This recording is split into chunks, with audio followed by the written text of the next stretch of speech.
Good morning, everyone. Thank you for joining me for a virtual AP Environmental Science Institute. We're going to get started with our first pre-conference discussion on understanding the course framework. Here are our objectives for the entire week. You can read those in detail. Basically, what we're doing is this sort of 3-4 sequence concept throughout the week: understand the course, plan the course, teach the course, and even get into assessing the course.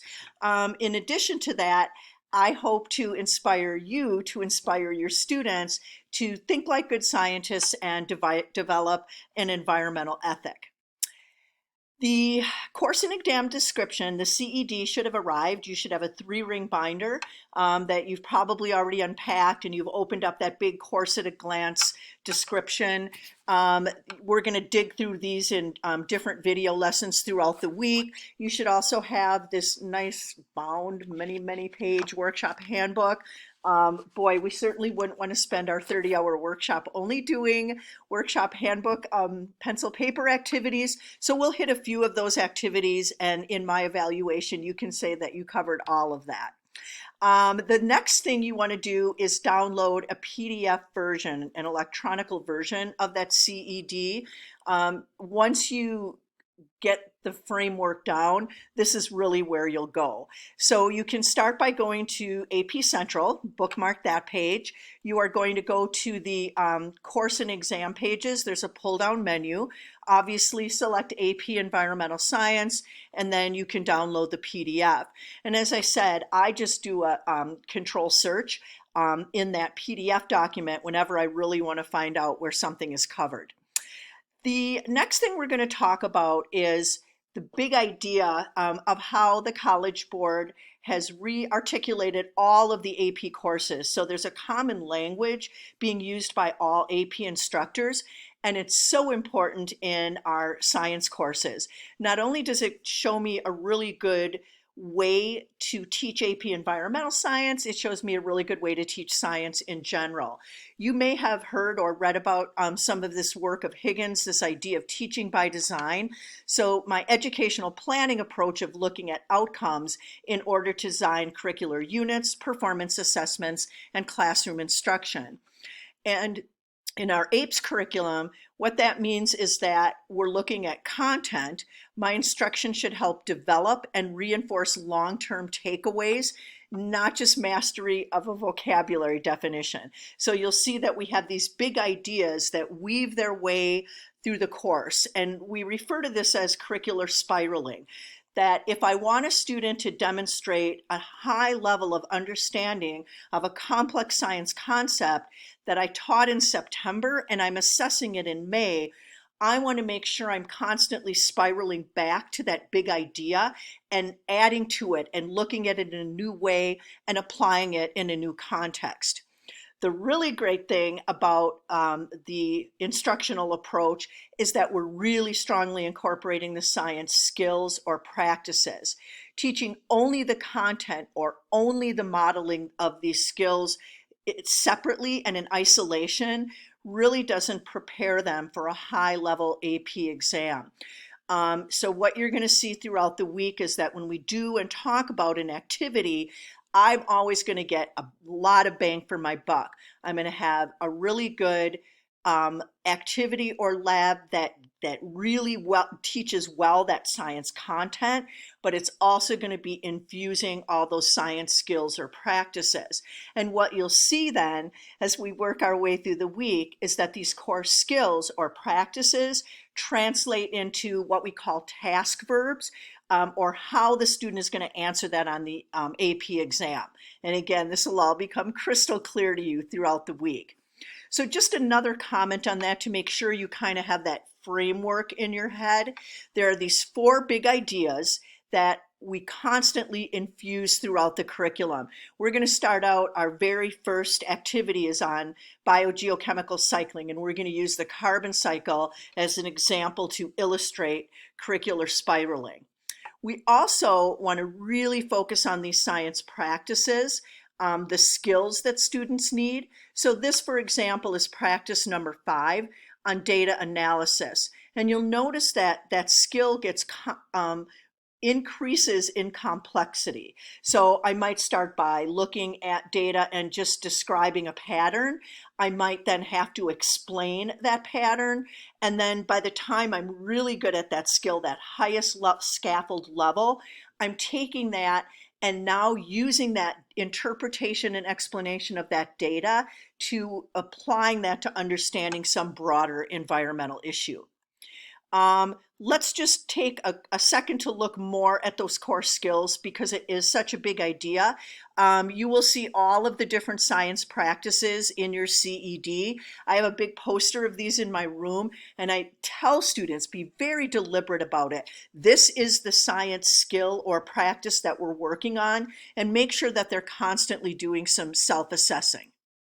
And again, multiple opportunities to develop these 7 skills throughout the course.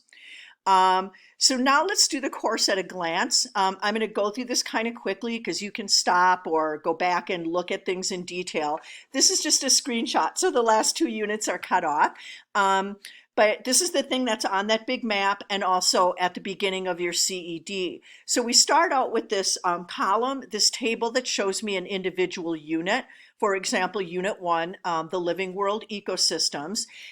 It gives me information on how many class periods I should spend on that and how much it weighs on the AP exam. They're then breaking down for me within this unit. They say, oh, okay, here's the, for 1.1, Introduction to Ecosystems, I am working on science practice number 1, which is concept explanation. And then it also will show me throughout the rest of the course that idea that I'm constantly coming back and working on that skill. I'm not only doing it once, and I'm certainly not doing it in isolation, because I'm also focusing on the big idea that is addressed there. In this case, it is interaction between Earth systems. And again, they're going to show me on my course at a glance throughout the curriculum where that all happens. Down at the bottom of your course at a glance for each unit, you see information about the personal progress check. We're going to talk more about that later. So now that we've done the course at a glance, let's take a look at the unit at a glance. So here, for example, is that unit number 1, that table or column, and then I can break that out and go to unit number 1, the unit at a glance, in a little bit more detail.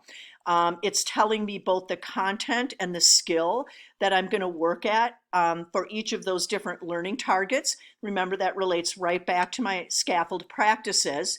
And in addition to that, you can see that it shows some sample instructional activities. Each unit at a glance has these sample instructional activities.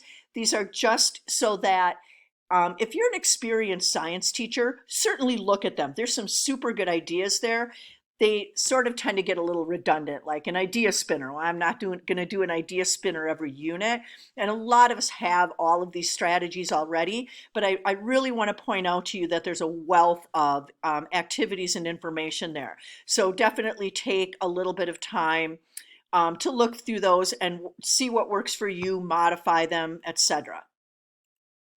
The next thing and the most valuable, so unit at a course at a glance, unit at a glance, now we zoom into those topic pages. And this is, once you've got the feel of the CED down, this is where you're going to spend all your time. This is where I take a teachable chunk of content and skill. Notice that it's giving me that required course content, the suggested skill, optional resources, and then it's using the verbiage here is going to overwhelm you maybe a little bit at first, but it's going through what the student must know. That's the essential knowledge statement. And this is where we have a finite limit as to what the student needs to know in terms of assessment for that topic. And for those of you that are veterans APES teachers, you're just going to look at these newbies and go, oh my God, you guys don't know how good you've got it. So very helpful. It gives me my learning objective, what the students must do with that essential knowledge statement, the enduring understanding, that long-term takeaway. So just a little bit more on those instructional approaches, because I have to make sure that I've really explained these to you. Sorry. dig into those in a little bit more detail and use them to your for what works for you. And again, just remember that those instructional approaches are included in that unit at a glance. So I'm not going to say much about this at all because you can read it. This just goes through the curricular requirements. And in our next little pre-conference video, we're going to talk about syllabus development and the AP audit, and this is what they're looking at in terms of the AP audit. You have to validate that you have a textbook. They've changed this. Used to be like 5 years, published within the last 10 years. When you design your course, you have to make sure you include all these big ideas, that you're incorporating the science practices, so you want to be very explicit about that. And then you have to talk about lab time, hands-on inquiry-based lab time and or field work, and opportunities for students to record evidence of scientific investigations, like a lab notebook. And again, don't worry about any of this yet. We're gonna talk about the AP audit and syllabus development in the next video. So go ahead and dig into your CED, and I'll see you in a little bit.